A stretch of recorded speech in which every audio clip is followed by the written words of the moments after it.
Ang Jesus First Christian Ministry sa isang church planting ministry o ang ministeryo ay ang pagtatanim ng iglesia.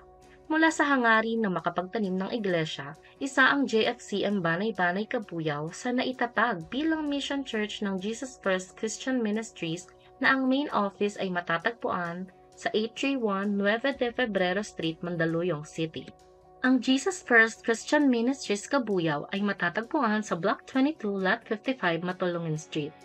Taong 2001 nang itayo ang worship center nito sa tulong ng Korean missionary na si Pastor Kim at Sister Evelyn at ng mga kapatiran. Sa pagdaan ng mga taon ay hindi nakaiwas sa pagkaluma at pagkasira ang gusali.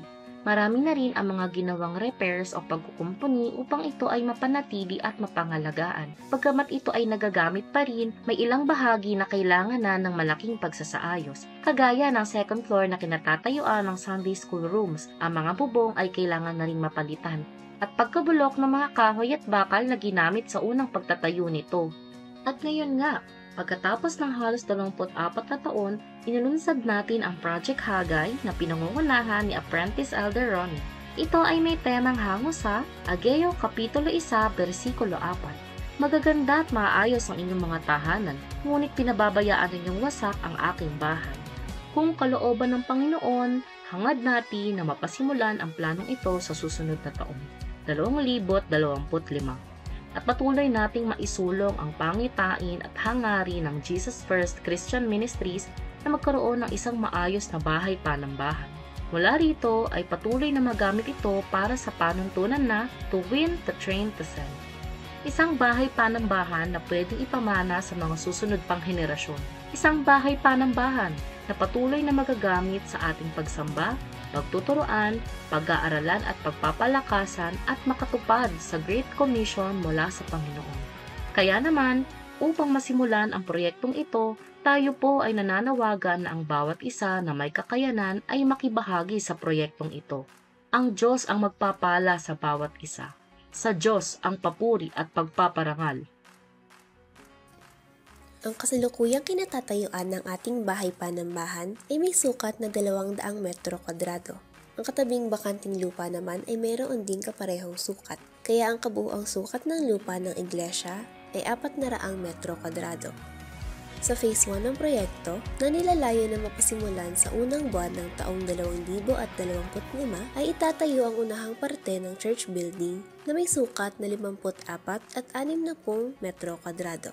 Ito ay mayroong 3 Sunday School rooms with toilet at off-street parking space. Habang tinatayo ito ay magpapatuloy pa rin ang paggamit sa kasalukuyang bahay panambahan para sa mga pagtitipon ng iglesia. Sa panahong makalikom na ng sapat na halaga, 50% ng estimated building cost, ay pasisimulan naman ang Phase 2 ng proyekto kung saan ipagpapatuloy ang construction sa natitirang bahagi. Kasama sa phase na ito ang worship hall, lobby, toilets, staff office, pastor's office, at kitchen. Meron din itong mezzanine kung saan maaaring pagdausan ng mga seminars at trainings. Ayon sa pangunang kalkulasyon, nilalayon ng iglesia na makalikom ng kabuuang halaga na 6 hanggang 7 milyong piso para maipatapos ang proyekto. Ito ay gagawin sa pamamagitan ng pagbibigay ng pledge.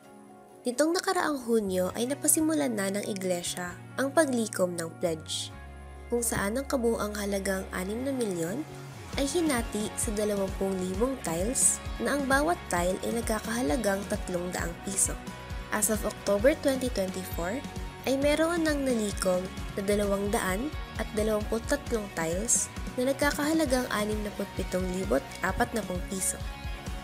Naisaayos na din ang building permit, kaya naman maaari nang pasimulan ang konstruksyon anumang oras. Kaya naman, upang maisakatuparan ang pagpapagawa ng bagong church building, tayo po ay nananawagan at nagbibigay hamon sa pagtugon ng bawat isa sa proyektong ito ng iglesia.